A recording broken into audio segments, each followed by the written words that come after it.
Hello everyone, સ્વાગત છે આપ સૌનું ટાર્ગેટ જીપીએસસી યુટ્યુબ ચેનલમાં. હું હર્ષલ જૈન સર આપનું હાર્દિક સ્વાગત કરું છું. મિત્રો, આપણે ભારતના ઇતિહાસ જર્નલ સ્ત્રોતની અંદર બે લેક્ચર જોઈ ગયા અને આજે આપણે ત્રીજો લેક્ચર જોવા જઈ રહ્યા છે. આઈ હોપ તમને બધાને બહુ મજા આવતી હશે. આપણે આ સિરીઝની અંદર કન્ટિન્યુઅસલી જોતા રહેજો. એફર્ટ બહુ જબરદસ્ત આપ્યા છે મેં મારી સાઈડથી. તો હું એક્સપેક્ટ કરું કે ભાઈ તમે લોકો આ સેશન્સને વધુમાં વધુ મિત્રો સુધી શેર કરો. ભગવાનના દર્શન કરી લઈએ. જનકડો પસંદ જનકડો બધો જય શ્રી શ્યામ ખાટુ શ્યામ બાબા બની શકો. અને મારું નાનકડું ઇન્ટ્રોડક્ટરી પાર્ટ છે, તમે અહીંયા ચેકઆઉટ કરી શકો છો. મારો ટીચિંગ એક્સપિરિયન્સ, મારી એક્ઝામનો ક્લિયરન્સનો વે છે તે જોઈ શકો છો. બરાબર, તમે એક્સપિરિયન્સ ફેકલ્ટી સાથે ભણી રહ્યા છો. Paid course, free test, free PDF બધું આપણી એપ્લિકેશન સરળ પાઠશાલામાં આપ લોકોને મળી રહે છે. તમે એનો લાભ ભરપૂરપણે લો. ફેનકોલ એપ્લિકેશન ડાઉનલોડ કરો ભાઈ.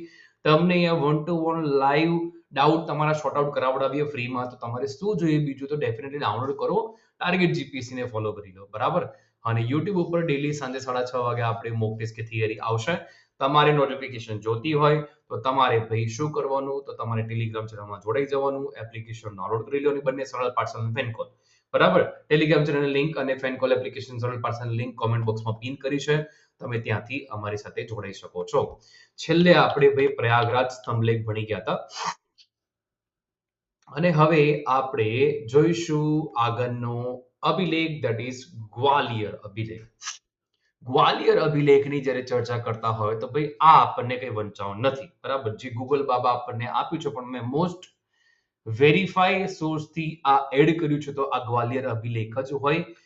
1% કેસ માટે કદાચ ના હોય, તો બાકી 99% કેસ છે કે ગ્વાલિયર અભિલેખ છે.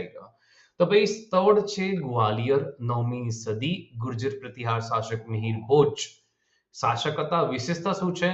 તો કક્કુકા દ્વારા સંસ્કૃતમાં લખાયેલ છે ભાઈ ગ્વાલિયર અભિલેખ. કક્કુકા એના દરબારની અંદર હતો અને રાજા મિહિર ભોજના ગુણ, સિદ્ધિ, સામ્રાજ્યના હદની પ્રશંસા કરે છે. સૂર્યોદય વિષયના કાવ્યાત્મક લેખ છે અને લાલ રેતીના પથ્થરનો બનેલો છે તે. બરાબર, કાવ્યાત્મક લેખ છે તે. તો આપણે આ ગ્વાલિયર અભિલેખ વિશે વાત કરી ગયા. હવે આપણે દેવપાડાના અભિલેખ વિશે વાત કરવી છે. દેવપાડાનો અભિલેખ નીચે ફોટોમાં તમે જોઈ શકો છો. ચાલો ભાઈ, તો દેવપાડાનો અભિલેખ હાલ બાંગ્લાદેશ 1865 ની આસપાસ મળ્યો હતો. 1178 થી 1206 ના વર્ષ દરમિયાન શાસક હતા લક્ષ્મણ સેન. લક્ષ્મણ સેનના દરબારી કવિ ઉમાપતિ દ્વારા કોતરાવવામાં આવ્યું હતું આ અભિલેખ. લક્ષ્મણ સેન જે છે એણે પોતાના દાદા વિજય સેનના શાસનની મહત્વપૂર્ણ જાણકારી એમાં લખી છે, માટે આપણને એની જાણકારીઓ જોવા મળે છે. બરાબર છે. તો આટલી વસ્તુ આપ લોકોને ડર હોવી જોઈએ. નેક્સ્ટ આપણે વાત કરીએ છીએ આગળ તરફ. ચાલો, નેક્સ્ટ અભિલેખ આપ લોકોની સામે છે હાથી ગુંફાનો અભિલેખ. હાથી ગુંફાના અભિલેખની જ્યારે વાત કરતા હોય ને, તો ભાઈ તમે ફોટોમાં જોઈ શકો છો આ અભિલેખ તમને જોવા મળી રહ્યો છે. હાથી ગુંફાનો અભિલેખ. સ્થળ છે હાથી ગુંફા અભિલેખ. બરાબર છે. યસ. અને એ આવેલું છે તમારે અહીંયા ઈસવીસન પૂર્વે બીજી સદીથી લઈને ઈસવીસન પ્રથમ સદી સુધીનો સમયગાળો જોવા મળે છે. કલિંગરાજ ખારવેલા. બરાબર. જે ભુવનેશ્વર કહેવાય છે, ભુવનેશ્વર, એ સાઈડમાં ભાઈ આ હાથી ગુંફા અભિલેખ આવેલો છે. એ તમારે ધ્યાનમાં રાખવાનો છે. 17 લીટીનો શિલાલેખ છે અને બ્રાહ્મી લિપિ પ્રાકૃત ભાષામાં કોતરાયેલું છે. પહેલી વાર ભારતવર્ષ શબ્દનો ઉલ્લેખ જોવા મળે છે. એ તમારે ખાસ ધ્યાનમાં રાખવાનું છે. ભાઈ ખારવેલા જૈન ધર્મનો સ્વીકાર કર્યો છે એનો પણ પુરાવો આપણને હાથી ગુંફા અભિલેખમાં મળે છે. બરાબર. યસ. તો આપણે હાથી ગુંફા અભિલેખનું આટલું ધ્યાનમાં રાખવાનું છે. નેક્સ્ટ આપણે અભિલેખની વાત કરીએ તો ભાઈ નાસિક અભિલેખ છે. ફોટો તમે જોઈ શકો છો. ભાઈ સમજણ પડશે નહીં પણ ઠીક છે. નાસિક મહારાષ્ટ્ર સ્થળ છે. 120 નો સમયગાળો. ઈસવીસન. શાસક છે ગૌતમી બલુશ્રીના પુત્ર સતકર્ણી. સતકર્ણી છે તે રાય શાસક છે. માતા ગૌતમી બલુશ્રી દ્વારા કોતરાવવામાં આવ્યું. પ્રશસ્તિત અનુસાર ગૌતમી પુત્ર અપરંતા અનુપ સૌરાષ્ટ્ર પોકરા અવંતીના શાસક હતા. બ્રાહ્મણના સંરક્ષક એક બ્રાહ્મણ એટલે કે અદ્વિતીય બ્રાહ્મણ છે તે કહેવાતા હતા એવું કહેવાય છે આ અભિલેખ મુજબ. ઓકે. નેક્સ્ટ અભિલેખ ભિત્તરી અભિલેખ. Inscription of Bhitari pillar. તમે આખું જોઈ શકો છો. બરાબર. હવે બિહારની અંદર આ પિલ્લર આવેલો છે. સ્થળ યુપી ગણાય છે પણ એ વખતે બિહાર કાઉન્ટ. તમે જોઈ શકો નીચેની સાઈડમાં. રાઈટ. બિહાર પિલ્લર આ નીચે તમે સાઈડ ચેકઆઉટ કરી શકો છો. તો વર્ષ 455 થી 467 ઈસવીસનનો આ શાસક છે સ્કંદગુપ્ત. પૂર્વજ વંશાવલીથી શરૂ કરી 19 પંક્તિમાં છે તે લખાયેલ છે. પુષ્યમિત્ર શુંગ ઉપર વિજય મેળવ્યો તેને ઉલ્લેખ છે ને હુણોને ભારતમાંથી હરાવીને કાઢી મૂકનાર કોણ છે ભાઈ? સ્કંદગુપ્ત. એટલા માટે એમણે ભારતના તારણહાર કહેવાય છે. કોને? તો સ્કંદગુપ્તને ભારતના તારણહાર કહેવાય, કારણ કે હુણોને ભારતમાંથી કાઢી મૂક્યા હતા. બરાબર? યસ. તો એટલા માટે આમને ભારતના તારણહાર કહેવાય છે. ગુપ્ત વંશમાં સૌથી છેલ્લા શક્તિશાળી શાસક જો કોઈ હોય એ સ્કંદગુપ્ત જ હતા. પછી કોઈ શક્તિશાળી શાસક બચ્યા નથી. ઓકે, નેક્સ્ટ અભિલેખ છે એહોલ અભિલેખ છે. તો એહોલ અભિલેખનો ફોટો તમે જોઈ શકો છો અહીંયા. સ્થળ છે એહોલ, કર્ણાટક, 7મી સદી સુધીમાં.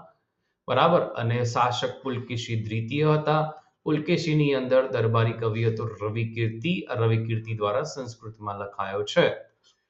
ગુર્જર જાતિનો સૌપ્રથમ ઉલ્લેખ આપણને જોવા મળે છે. મહાન કવિ કાલિદાસજીનો ઉલ્લેખ જોવા મળે છે.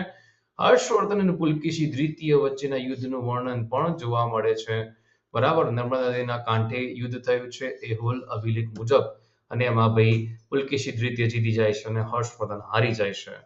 રાઈટ? તો એક આ પણ તમારે ધ્યાનમાં રાખવાનો છે, એક્ઝામ માટે મોસ્ટ ઇમ્પોર્ટન્ટ છે. ડન? એ આપણે ઇતિહાસ ભણીશું ત્યારે ચર્ચા કરીશ, પણ તમને ઉપરથી ઇન્ફોર્મેશન તો આપી દઈએ ને. ભાઈ યુદ્ધનું વર્ણન કર્યું તો યુદ્ધમાં જીત્યો કોણ, હારી કોણ, એટલીસ્ટ એ તો ખબર હોવી છે ને આપણને. તો બસ તમને ધ્યાનમાં હોવું છે અહીંયા. બરાબર? સકલ ઉત્તર પથનાથ તરીકે હર્ષવર્ધનને ઓળખવામાં આવે છે. બરાબર? ઉત્તર ભારતના સ્વામી તરીકે કહેવાય એમને. ઓકે, નેક્સ્ટ છે મંદસૌર અભિલેખ. ફોટોમાં તમે મંદસૌર અભિલેખ જોઈ શકો છો. મંદસૌર એમપી, 532 નું વર્ષ છે. શાસક છે યશોધર્મન. યશોધર્મન છે. દક્ષ નામના કુવાનો ઉલ્લેખ આપણને જોવા મળે છે. દક્ષ નામનો કુવો કયા અભિલેખમાં? મંદસૌર અભિલેખમાં. શાસક યશોધર્મન છે, યશોવર્મન નથી. યશોધર્મનની જીતનો ઉલ્લેખ છે અને અભિલેખની શરૂઆત ઓમથી થાય છે અને શિવને પ્રાર્થના કરીને શરૂ કરવામાં આવે છે. બરાબર? અભિલેખની શરૂઆત ઓમથી થાય. લખાણ જે લખ્યું છે એમાં શિવને પ્રાર્થના કરીને શરૂ કરવામાં આવે છે. ઓકે, તો આ મંદસૌર અભિલેખની વાત કરી ગયા. લાસ્ટ અભિલેખ આજનો એરણ અભિલેખ. એરણ એટલે કે હાથી. તો એ હાથી શેપમાં તમને અહીંયા અભિલેખ જોવા મળી રહ્યો છે, તમે ચેકઆઉટ કરી શકો છો. ચલો તો એરણ અભિલેખની વાત કરીએ. એરણ એમપી, 510 નું વર્ષ છે. શાસક ભાનુગુપ્ત છે અને સતી પ્રથાનો સૌથી પ્રથમ લિખિત સાહિત્ય જોવા મળે છે. બરાબર? 510 વર્ષનો અહીંયા સ્પષ્ટતમ ઉલ્લેખ છે એરણ અભિલેખમાં. રાઈટ? અન્ય મહત્વના અભિલેખથી આપણે નેક્સ્ટ ક્લાસમાં ચર્ચા કરીશું. આપણે અત્યાર સુધીમાં જેટલા પણ અભિલેખ કર્યા એક્ઝામ માટે મોસ્ટ ઇમ્પોર્ટન્ટ છે. દરેક વિદ્યાર્થી મિત્રોએ ખાસ કરીને બધા જ અભિલેખો પાકા કરી લેવાના છે. એક પણ અભિલેખ તમારે મૂકવાના થતા નથી.